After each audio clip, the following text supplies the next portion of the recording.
2013 की बात है जी। मेरी पोस्टिंग हेल्थ डिपार्टमेंट ने कर दी मियां मुंशी हॉस्पिटल। तो मैं मियां मुंशी हॉस्पिटल गया। 2 दिन बाद मैं चला गया जब मुझे ऑर्डर मिले। तो वहाँ जाके पता लगा कि वहाँ के मेडिकल सुपरिटेंडेंट ने ऑलरेडी ये ख़त लिख दिया और उस ख़त में उन्होंने लिखा कि जी यहाँ कोई सीट खाली नहीं है। तो वो ख़त की कॉपी उन्होंने मुझे दे दी उनके क्लर्क ने। कहते जी यहाँ तो सीट खाली नहीं। तो मैं कहा मेरे तो ऑर्डर हुए हैं। कहता ऑर्डर हुए हैं तो हम आपको नहीं अकोमोडेट कर सकते। हमने सेक्रेटरी हेल्थ को लिख दिया कि आप वहाँ सेक्रेटरी के पास चले जाएँ और उसे कहें कि आपको कोई और पोस्ट कर दे या मेरे अस्पताल वापस पोस्ट कर दे। तो मैं सेक्रेटरी हेल्थ के पास चला गया। कोई 2-3 दिन बाद मैं सेक्रेटरी के पास चला गया। पहले तो मैंने सोचा कि यार ये कोई बात हुई करने की, मतलब मैं यहाँ आया हूँ और इनका सीटी कोई नहीं है यहाँ पे, तो फिर हेल्थ डिपार्टमेंट ने मेरी पोस्टिंग क्यों जहाँ सीटी नहीं थी। तो खैर मैं चला गया सेक्रेटरी हेल्थ के पास। मैंने जाके कहा कि मैं तो वहाँ गया था। कहते तुम वहाँ, तुम्हारी तो ट्रांसफ़र की थी मैंने, तो वहाँ तुम ज्वाइन क्यों नहीं कर रहे। वो मैंने कहा मैं तो गया था ज्वाइन करने। उस वक्त कैप्टन आरिफ नदीम साहब थे सेक्रेटरी हेल्थ। तो मैं कहा मैं तो गया था ज्वाइन करने वहाँ पे, वो एमएससी नहीं मेरी ज्वाइनिंग ले रहा। वो कहता कि यहाँ सीटी कोई नहीं है। कहते वो एमएस तुम्हारे से डरता है। वो कहता है कि या इसे ये एमओ थोड़ी है, इसको एमओ के तौर पे यहाँ पोस्ट कर रहे हैं आप, या तो इसे एमएस लगा दें या फिर इसको किसी और हॉस्पिटल में भेज दें, मेरे अस्पताल में से ना लगाएं, वरना ये तो मेरे पीछे पड़ जाएगा और हाउ विल आई वर्क और अस्पताल कैसे चलेगा। तो मैंने कहा कि मैं कोई एमएसओ को कोई तंग थोड़ी करता हूँ, मैं तो सिर्फ काम करता हूँ जाके बस। मैंने कहा नहीं, जो काम तुम करते हो उसकी वजह से वहाँ वो काम नहीं चल सकता। तो अब वो कह रहा है कि जाओ तुम वहाँ जाके ज्वाइन करो। मैंने कहा उसने तो ख़त लिख दिया कि वो ज्वाइनिंग ले ही नहीं सकता मेरी, मैं कैसे ज्वाइनिंग दे दूँगा जाके। बस जाते। मैंने सोचा कि यार ये अजीब एटीट्यूड है यार, बात ही नहीं सुन रहे ये।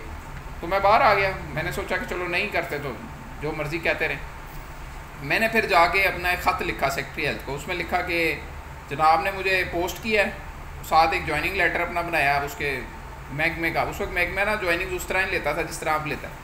तो मैंने उस पर एक लेटर बना के ना अपनी तरफ से उसको डायरी करा के ना डायरी नंबर ले लिया कि जी मेरी कहीं और पोस्टिंग की जाए या मेरे अस्पताल में वापस पोस्टिंग की जाए।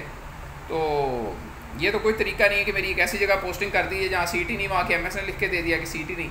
वो अलग बात है कि वहाँ सीटें थी, मगर वो एमएस साहब मुझे लेने नहीं चाहते थे। वो कहते थे मैं इसको ऐसे ही रखूँ अपने अस्पताल में ही जाए, कहीं और ही जाए या वापस मेरे अस्पताल ही जाए।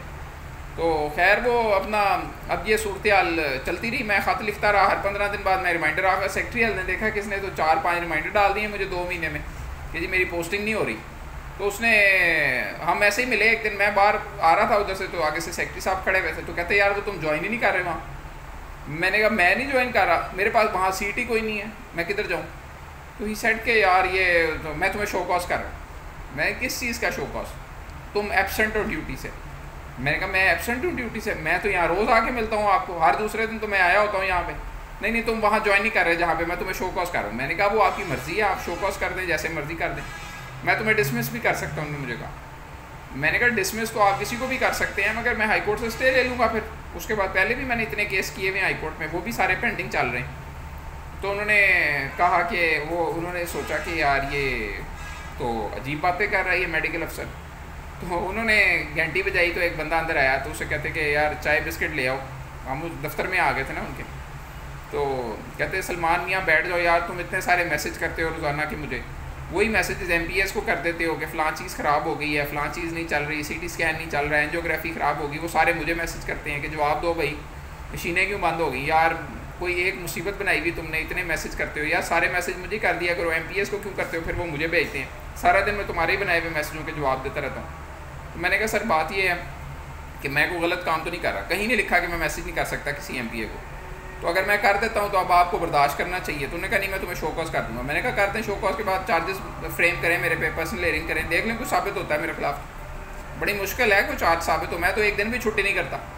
तो उन्होंने सोचा कि यार, उन्होंने कहा कि अच्छा ना करो यार, इस तरह ना करो, चाय पी लो ये वो। बहरहाल वो I was not of the opinion, मैं किस चीज़ के मानता किसी की। तो खैर वो लड़ाई झगड़ा चलता रहा। अल्टीमेटली उन्होंने मेरी पोस्टिंग यकीगेट हॉस्पिटल कर दी। मैं वहाँ पे गया ज्वाइनिंग देने। खैर उसके बाद मेरा एमडी इंटरनल मेडिसिन में ट्रेनिंग में इंडक्शन हो गई 6 मंथ्स में। तो फिर मेरी मेयो में पोस्टिंग हो गई। फिर मैं ट्रेनिंग शुरू कर दी अपना इंटरनल मेडिसिन की। तो मतलब मैं मिसाल दे रहा हूँ आपको कि अगर आप अपराइट हैं, आपको काम का पता है, तो पूरे हेल्थ डिपार्टमेंट का कोई भी अफसर आपके सामने नहीं बोल सकता, क्योंकि वो खुद भी सारे मुलाजम हैं।